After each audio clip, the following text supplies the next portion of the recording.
This is the story of how I met Jesus Christ in a dream last year, and he told me not to take my life and convicted me of my self-hatred and self-harm and how it has been preventing me from walking in my calling.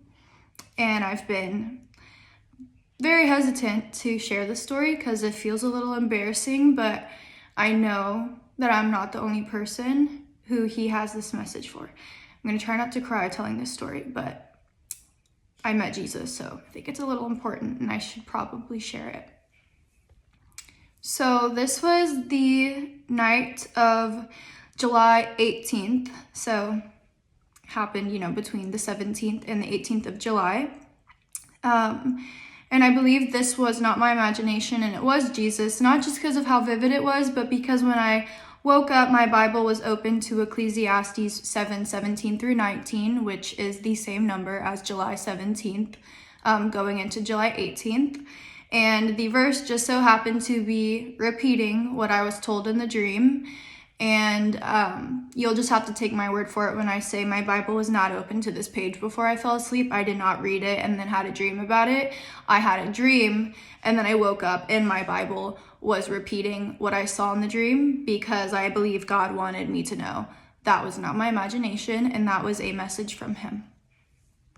So the dream began with me and hundreds of other people being in this large white room, which kind of looked like the inside of like an old Catholic church, kind of like ones I saw in Germany recently, just statues of angels and Jesus everywhere, but it was pure white, no color at all. And I was actually sitting at this table eating with my friend, and everyone else, hundreds of people were just standing around and they were talking, and it was just super normal, just like any day. And all of a sudden, I felt just in the pit of my stomach, like in my spirit, the world is ending right now. And I looked to my friend, and the second I looked at her, she's also saved. So I think it's because we're both children of God and we both sensed it. But we looked at each other and we just knew the world's ending right now. And I have chills already. I looked up and the ceiling was gone of the building we were in, and Jesus was flying down towards us with his arms out, just like in all the photos you see, and he was falling so fast it was like a split second, and he ended up floating in front of me. And it was so scary when he was flying down because it sounded like a train. I cannot tell you how real this dream felt, and just the sounds, it was like it really happened in real life. And to this day, if I hear a train, I have a heart attack because it was so loud. And I know in the Bible it says that when the Son of Man comes back, it'll sound like trumpets and just very loud noises. And I'm telling you right now, it sounded like a train was going to hit me. But Jesus ended up floating right in front of me, and he had his arms out.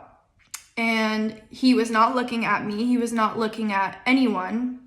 He was just looking straight forward. And his eyes were so bright, I couldn't even look at him. I could barely look at him because it was just so glorious.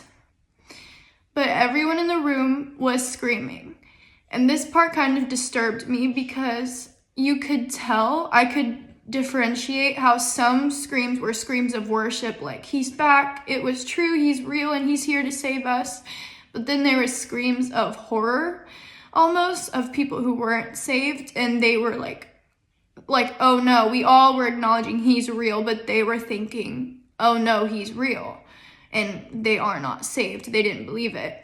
So everyone's just screaming. Half of it is out of fear, half of it's in worship, and I'm just staring at him, and I felt fear of God for the first time.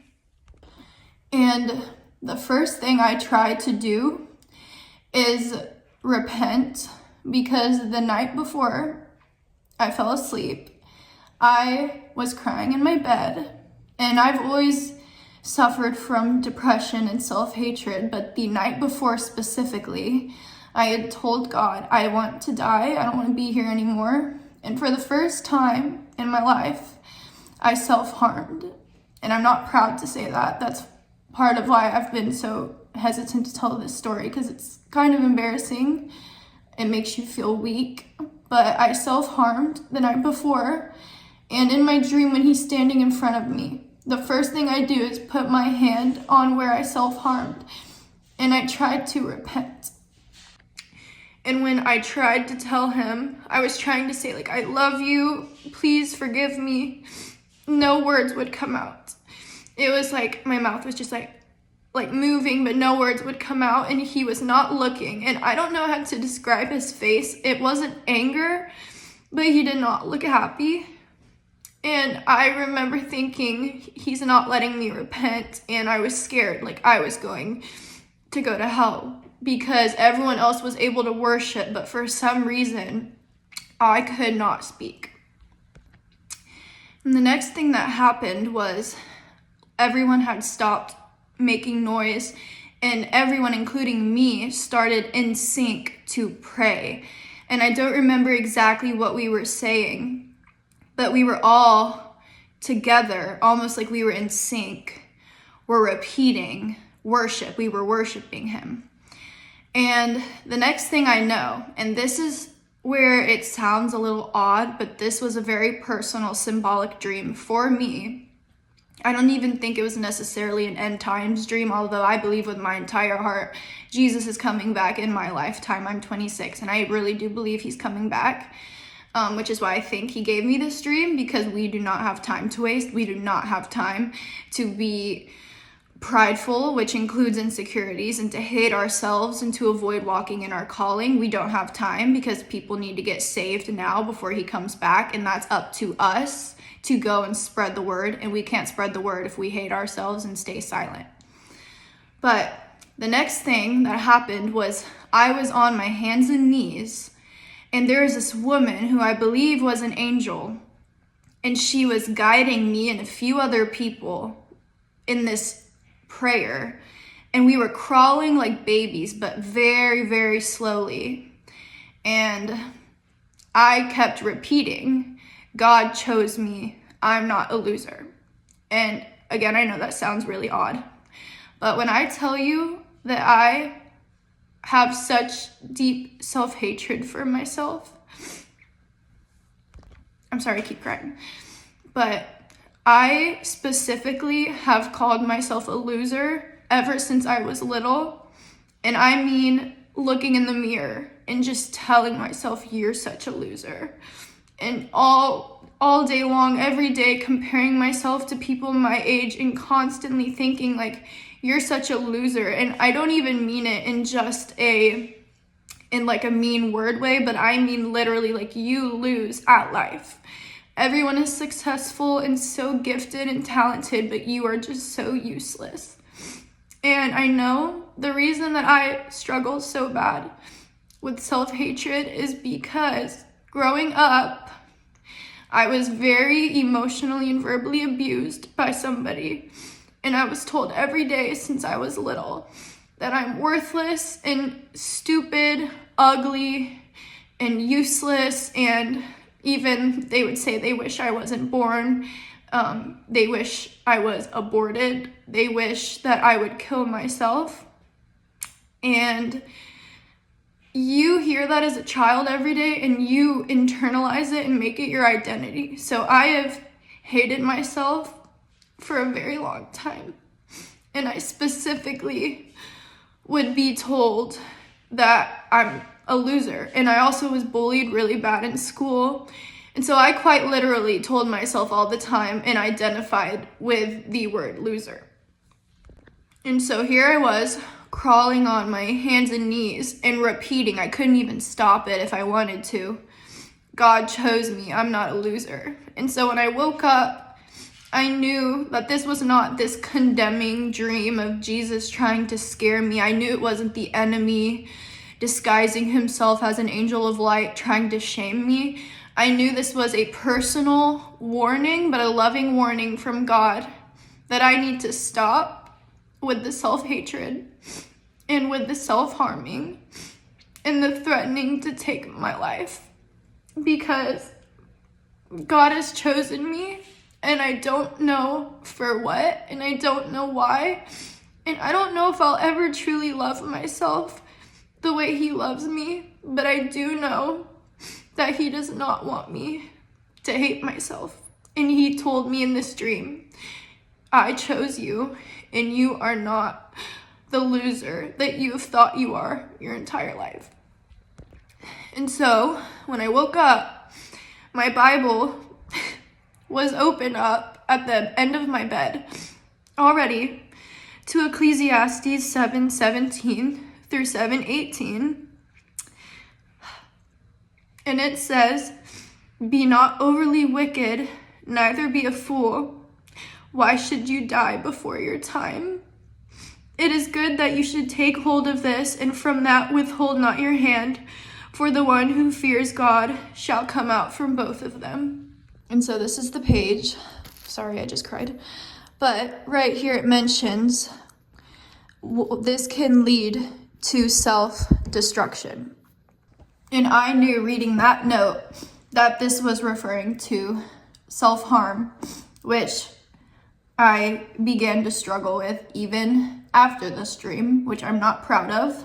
And I would be lying if I said I have not insulted myself since this dream, that I have not been mean to myself. But one thing I have not done is called myself a loser, because this dream scared me so badly.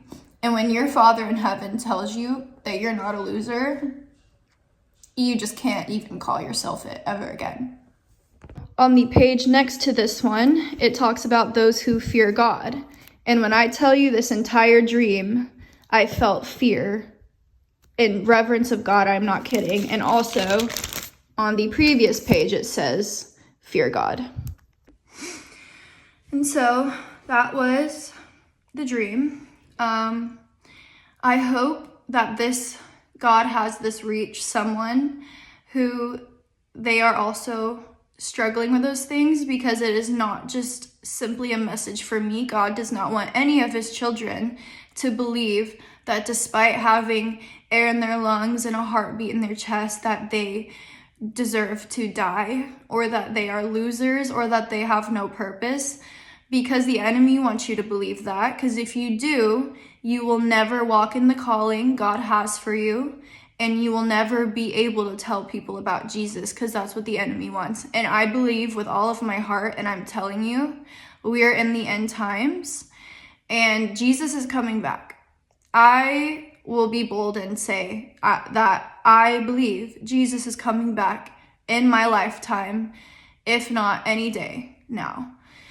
And so please try and gather the courage, just like I do, and you're gonna have to be diligent about it every single day.